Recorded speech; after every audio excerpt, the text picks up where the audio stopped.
بسم اللہ الرحمن الرحیم۔ شق القمر یا چاند کے دو ٹکڑے ہونے پر اعتراض کرنے والوں کو جواب۔ تاریخ اس بات پر گواہ ہے کہ انبیاء کرام علیہ السلام کے دور میں جب اللہ پاک نے اپنے انبیاء کرام علیہ السلام کو معجزات عطا کیے، اس زمانے میں مشرکین لوگوں نے اپنی آنکھوں کے سامنے معجزے دیکھ کر بھی انکار کیا اور بجائے ماننے کے کہہ دیتے یہ تو کھلا جادو ہے۔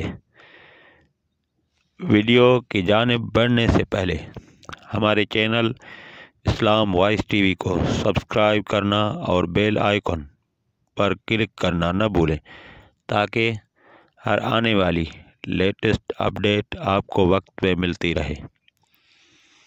ان ملحدین کے اولادوں نے آج تک اسی روایت کو پکڑا ہوا ہے، مگر اس کا نام تبدیل کرتے ہوئے یہ کہہ دیتے ہیں ان معجزات کا تعلق تاریخ سے ثابت نہیں، جس کی مثال حال ہی میں بنائی گئی ایک انڈین یوٹیوبر کی ویڈیو ہے، جس میں اس نے کہا کہ حضرت محمد صلی اللہ علیہ وآلہ وسلم کا تلوار سے چاند کے دو ٹکڑے کرنا مسلمان ثابت کر کے دکھائیں۔ تاریخ نے تو شق القمر کے واقعے کو جا بجا ثابت کیا، مگر ملحدین نے اسے پڑھنے کی زحمت گوارا نہ کی۔ شق القمر کا واقعہ کیا ہے؟ تاریخ میں اس کا ذکر کہاں موجود ہے؟ اللہ پاک سورہ القمر کے اندر بیان فرماتے ہیں، قیامت آ گئی اور چاند پھٹ گیا، اور اگر وہ کوئی معجزہ دیکھ لیں تو اس سے منہ موڑ لیں اور کہیں یہ تو ہمیشہ سے چلا آ رہا ایک جادو ہے۔ اللہ تبارک و تعالی کے کلام پاک قرآن مجید میں موجود ان آیات نے شق القمر کے واقعے کو ایک معجزے کے اندر بیان کیا۔ یہ معجزہ حضرت محمد صلی اللہ علیہ وآلہ وسلم کے دور میں ظاہر ہو چکا ہے، اور قرآن مجید نے اس کو ماضی میں یعنی گزر چکے وقت کے طور بیان کیا ہے۔ ہو سکتا ہے اس واقعے کی کوئی آثار آج کے دور میں موجود ہوں یا بالکل ہی ختم ہو گئے ہوں، کیونکہ یہ عام حالات سے ہٹ کر ایک معجزہ تھا۔ قرآن مجید کے بعد اگر ہم احادیث کی طرف جائیں تو صحیح احادیث کی روشنی میں بھی شق القمر کا واقعہ موجود ہے۔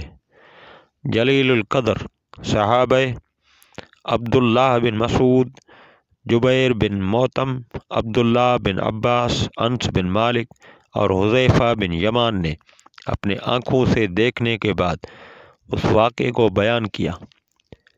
شق القمر کا واقعہ دراصل اس وقت پیش آیا جب قریش کا ایک گروپ حضرت محمد مصطفیٰ صلی اللہ علیہ وآلہ وسلم کے پاس آیا اور کہنے لگے کہ اگر آپ واقعی اللہ کے سچے نبی ہیں تو ہمیں کوئی معجزہ دکھائیں۔ حضور کریم صلی اللہ علیہ وآلہ وسلم فرمانے لگے کہ تم لوگ کیا دیکھنا چاہتے ہو؟ ان لوگوں نے آپس میں مشورہ کر کے سب سے مشکل کام کو منتخب کیا تاکہ محمد صلی اللہ علیہ وآلہ وسلم اس کام کو نہ کر سکیں۔ یہ گروہ کہنے لگا، اے محمد صلی اللہ علیہ وآلہ وسلم، آپ ہمیں چاند کے دو ٹکڑے کر کے دکھائیں۔ حضرت محمد صلی اللہ علیہ وآلہ وسلم فرمانے لگے، ٹھیک ہے، اگر تم چاند کو دو ٹکڑوں میں ہوتا دیکھ لو تو کیا تم لوگ ایمان لے آؤ گے؟ ان لوگوں نے اس بات میں سر ہلاتے ہوئے ایمان لانے کی حامی بھر لی۔ نبی کریم صلی اللہ علیہ وآلہ وسلم نے چاند کی طرف انگلی سے اشارہ کیا تو چاند دو ٹکڑے ہو کر دو حصوں میں الگ ہو گیا، یہاں تک کہ جبل حرا پہاڑ درمیان میں اور چاند کے دو ٹکڑے اس کے دونوں طرف صاف دکھائی دینے لگے۔ وہ پر کھڑے لوگ اس معجزے کو حیرت زدہ ہو کر دیکھنے لگے۔ حضور کریم رحمت للعالمین صلی اللہ علیہ وآلہ وسلم فرمانے لگے لوگوں دیکھ لو اور یاد رکھنا، جس کے بعد آپ صلی اللہ علیہ وآلہ وسلم نے دوبارہ چاند کو اشارہ کیا تو وہ دوبارہ سے اپنے اصلی حالت میں جڑ گیا، لیکن کفار مکہ اپنے کیے گئے وعدے سے مکر گئے اور کہنے لگے یہ تو صرف محمد کا کیا گیا جادو ہے۔ اگر اس گروہ میں کفار مکہ کا سردار ابو جہل بھی موجود تھا، اس گروہ میں کچھ عقل مند سردار کہنے لگے جادو ہمیشہ اپنا اثر صرف حاضر لوگوں پر ہی دکھاتا ہے، اس کا اثر ساری دنیا کو اپنی گرفت میں نہیں لے سکتا، تو کیوں نہ ہم یہ گواہی ان لوگوں سے دلوائیں جو دوسرے ملکوں میں سفر پر گئے ہوئے ہیں۔ ہم بڑے مجمع میں ان سے پوچھیں گے کیا تم نے بھی فلاں رات کو چاند کے 2 ٹکڑے ہوتا دیکھا تھا؟ اگر ان لوگوں نے گواہی دے دی تو محمد صلی اللہ علیہ وآلہ وسلم یقیناً سچے نبی ہیں۔ چنانچہ کچھ دنوں کے بعد قافلے والوں کا واپس آنے شروع ہو گیا تو یہ لوگ دوڑ کر ان سے شق القمر کے واقعے کو دیکھنے کا ثبوت کتورنے لگتے، مگر انہیں جواب ایک ہی ملتا، ہاں ہم نے فلاں رات کو چاند کے 2 ٹکڑے ہوتے دیکھا تھا۔ جب کفار قریش کے ہتھے کوئی ثبوت نہ لگا تو آخر ان لوگوں نے اپنی جانب سے ہی ایک طویل گھڑی کے جادو دراصل پورے آسمان پر کیا گیا تھا، جس نے پوری دنیا کو اپنے لپیٹ میں لے لیا۔ اس واقعے کے بعد کچھ لوگ تو رسول اللہ صلی اللہ علیہ وآلہ وسلم پر ایمان لائے، مگر اکثریت کفار ہی رہی۔ انہیں کفار کے اولادوں، منکرین اور ملحدین کے آنے والی نسلوں نے بھی اس واقعے کو جھوٹا ثابت کرنے کی بہت کوشش کی۔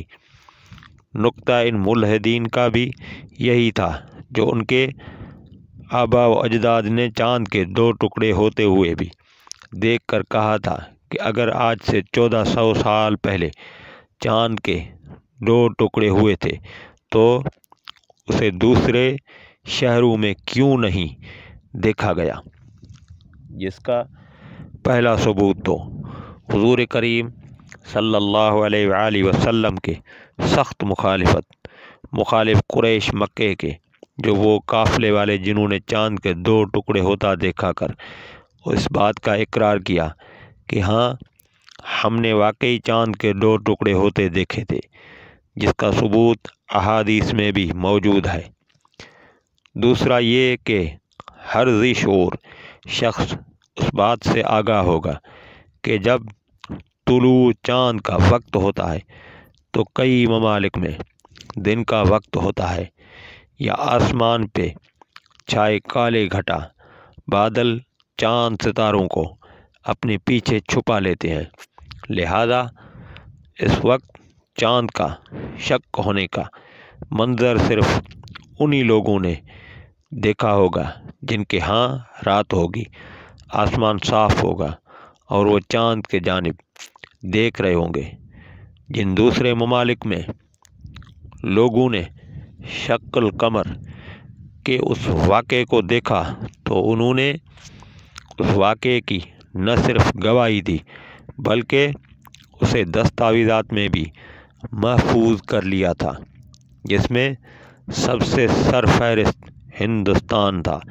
انڈونیشیا مالابار کے بادشاہ نے جب چاند کے 2 ٹکڑے ہوتے دیکھے تو اس واقعے کو اس دستاویز میں لکھنے کا حکم دے دیا۔ اس کا ثبوت آج بھی موجود ہے اور اس بادشاہ کا نام چکرورتی فارمس تھا۔ چیرامن پیرومل جنوبی ہند کے راجا نے بھی اپنے محل سے چاند کو 2 حصوں میں تقسیم ہوتا دیکھا تھا، جس کے بعد ان دونوں بادشاہوں نے اسلام بھی قبول کر لیا تھا۔ ہندوستانی آلور کے مجسموں میں سے آج بھی ایک ایسا مجسمہ موجود ہے جس پر یہ تحریر لکھی گئی کہ اس مجسمے کو اس وقت بنایا گیا جب چاند 2 حصوں میں تقسیم ہوا تھا۔ ان تمام واقعات اور معجزے کے تمام ثبوت انڈین لائبریری جو کہ لندن میں موجود ہے، یہ ثبوت آج بھی پڑے ہیں۔ ان ملحدین کا آخری اعتراض کہ یہ واقعہ سائنس سے ثابت نہیں۔ 1680 میں ایک ماہر ریاضی دان و فلکیات نے چاند کی ایک تصویر بنائی۔ ڈومینسو قسینی کی چاند کی بہت زیادہ ریسرچ ہی اسے چاند کے متعلق دلچسپی کو مزید بڑھاتی گئی۔ اس نے چاند کو دیکھتے ہوئے جو تصویر بنائی اس کے درمیان میں ایک لکیر کھینچ دی، جس کا مطلب اسے خود بھی نہیں پتہ تھا۔ یہی وہ پہلا ثبوت تھا جو پہلی بار کسی سائنسدان نے پیش کیا تھا۔ اس واقعے کو جب 200 سال کا عرصہ بیت گیا تو ناسا کے سائنسدانوں نے چاند کی ایک تصویر جاری کی۔ 200 سال بعد والی اس تصویر کا موازنہ جب قسینی کی بنائی گئی تصویر سے کیا گیا تو دونوں میں ایک جو چیز مشترکہ پائی گئی وہ تھی لکیر۔ چنانچہ اب ان سائنسدانوں کو اس لکیر نے مزید نئی کھوج کا راستہ دکھا دیا۔ قرآن مجید میں بھی واضح طور پر لکھا گیا، اللہ تبارک و تعالی فرماتا ہے، تحقیق کرو میری تخلیقات میں اسی میں نشانیاں ہیں عقل والوں کے لیے۔ 1969 کا سال جب ناسا نے اپولو 10 کو بھیجا تو اس نے انتہائی نزدیک سے چاند کی تصویر حاصل کرنے میں کامیاب ہو گیا، جس میں کچی چاند کی وہ لکیر زیادہ نمایاں نظر آ رہی تھی۔ سائنسدانوں کی مزید ریسرچ نے یہ ثابت کرنا شروع کر دیا کہ چاند کی سطح مزید اس لکیر کی جانب کھینچی چلی جا رہی ہے۔ چاند مسلسل اس لکیر کو بھرنے میں مصروف عمل ہے۔ ہائپوتھیسس کے مطابق چاند کے ماضی میں چاند کی جسامت میں کچھ کمی واقع ہوئی تھی اور چاند پر بننے والی لائن اسی سبب کی وجہ سے ہوئی۔ اس سارے واقعے کا تعلق اسی سمت جال ملتا ہے جب چاند 2 ٹکڑے ہوا تھا، جسے یہ لکیر آج پر کرنے کی کوشش کر رہی ہے۔ اصل میں اسٹرونوٹ و سائنسدان اس سچائی کو جانتے ہوئے بھی اسے محض قصے کہانیوں کی نظر کرنا چاہتے تھے، جس کی ایک وجہ یہ بھی ہو سکتی ہے کہ اگر چاند کے درمیان کچی اس لکیر کے حقائق اور اس میں پوشیدہ راز دنیا کے سامنے رکھا گیا تو اسلام کی حقیقت مزید کھل کر لوگوں کے سامنے آ جائے گی۔ ان لوگوں کا رخ مزید تیزی سے اسلام کی جانب بڑھنے لگے گا۔ وآخر دعوانا الحمدللہ رب العالمین۔ ملتے ہیں اگلی ویڈیو میں۔